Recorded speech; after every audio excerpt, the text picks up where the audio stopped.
Déjà, en fait, après Ouessant, on se retrouve dans une zone de vent un peu compliquée. Il y avait une transition, donc nous, on décide d'aller chercher un peu plus de vent dans l'ouest.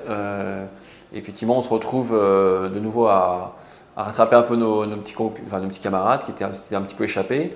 Il y a 4 bateaux devant moi. Et très vite, on récupère effectivement quelques places, dues notamment aux avaries de deux concurrents directs qui sont Gitana et Sodebo.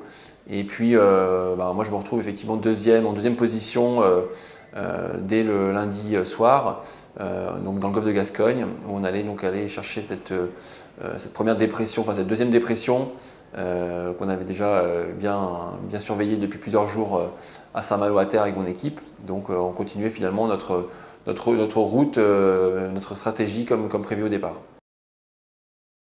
C'était vraiment donné des limites en force de vent, en état de la mer. Donc on a gardé cette barrière et ces limites pour préserver le bateau, préserver le marin. C'était l'objectif. Notre objectif avant tout avec le team, c'était d'arriver en Guadeloupe. Et on savait qu'on avait le potentiel pour faire une belle place. Mais d'abord, arriver, c'était l'essentiel. Donc pour ça, on s'était mis des limites par rapport aux conditions météo. Et donc malgré notre retard au départ, on n'a pas changé cette ligne de conduite avec Marcel, mon routeur, avec mon équipe à terre.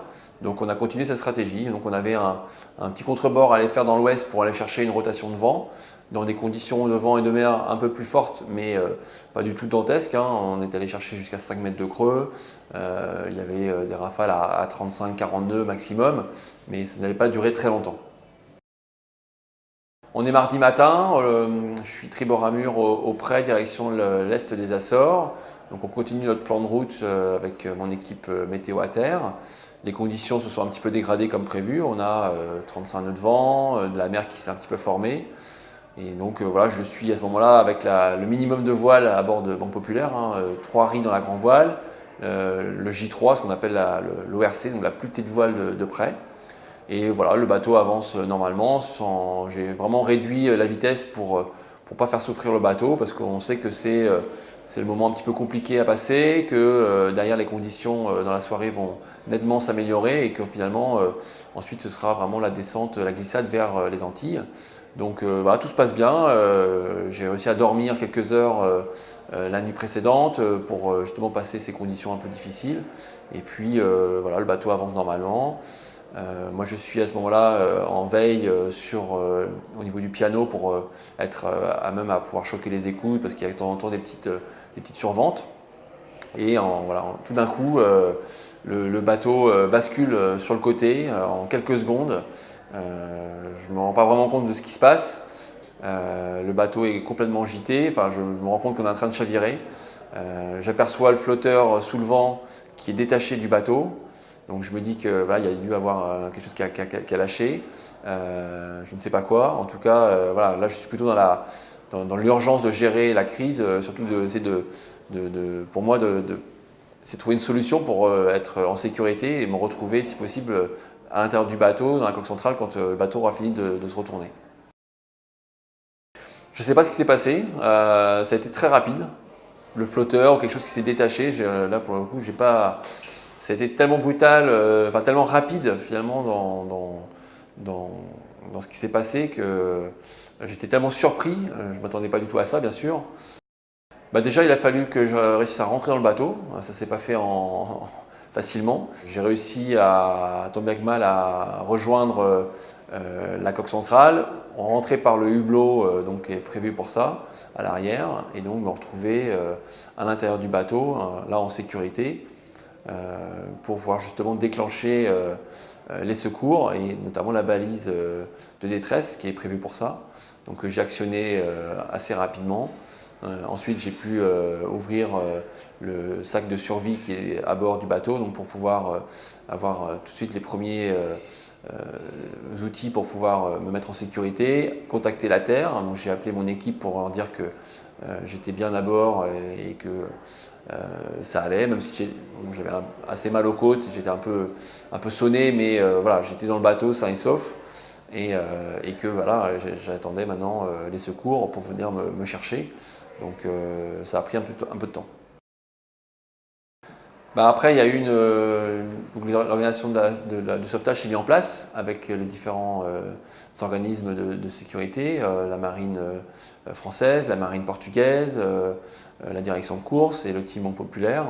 Donc les choses se sont faites progressivement. Moi j'étais en contact avec la Terre régulièrement, donc ils m'ont donné des nouvelles. Donc déjà ils avaient la position du bateau, ce qui était plutôt bien. Ensuite il a fallu dérouter un ou plusieurs bateaux. Donc je l'ai su plus tard qu'il y avait un cargo et un bateau de pêche qui allaient rejoindre la zone sur laquelle je me trouvais et qu'un avion français allait décoller pour pouvoir justement survoler ma position et qu'un deuxième avion portugais allait aussi venir sur zone. Donc ça a pris, on va dire, presque 6-7 heures avant d'avoir le premier avion français qui est arrivé sur zone avec qui j'ai pris contact par VHF pour me préciser ma position, pour dire que tout allait bien à bord. Et à ce moment-là, ils m'ont effectivement précisé qu'un bateau de pêche portugais avait été dérouté et allait arriver sur zone en début de nuit, vers 20h, 21h heure française, pour pouvoir me porter secours. D'abord, j'ai été récupéré par le bateau de pêche. C'était quand même un moment assez chaud parce que les conditions de mer et de vent s'étaient pas vraiment calmées sur zone. Il y avait toujours, c'était bien agité, ça remuait pas mal dans le bateau. Le bateau de pêche est arrivé sur zone vers 20h. Là, donc on avait mis en place une organisation au niveau de mon sauvetage. Donc j'avais échangé avec les deux avions pour leur donner un petit peu moi comment j'allais pouvoir sortir du bateau et pouvoir rejoindre le bateau de pêche. Donc j'avais prévu de mettre mon radeau de survie à la mer, de pouvoir monter dedans et de rejoindre, si possible, le bateau de pêche et à ce moment-là, remonter à bord du bateau de pêche. Donc c'est ce qu'on a réussi à faire, c'est ce que j'ai réussi à faire vers 21h. Donc voilà, ça a été un petit peu compliqué parce que la mer a été difficile, il faisait nuit, mais heureusement voilà, le bateau de pêche et notamment le capitaine a très bien manœuvré. L'équipage a été formidable, ils m'ont vraiment bien aidé dans cette manœuvre et très vite j'ai réussi à monter à bord de ce bateau de pêche portugais où j'ai été très vite bien accueilli. Ils m'ont proposé de prendre une douche, de me donner des vêtements parce que j'avais uniquement ma combinaison de survie, de savoir si j'allais bien.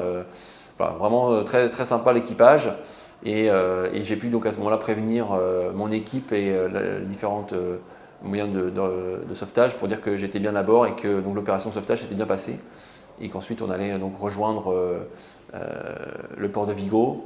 On allait prendre un petit peu de temps parce qu'il fallait prendre 2 jours et demi pour rejoindre le port de destination.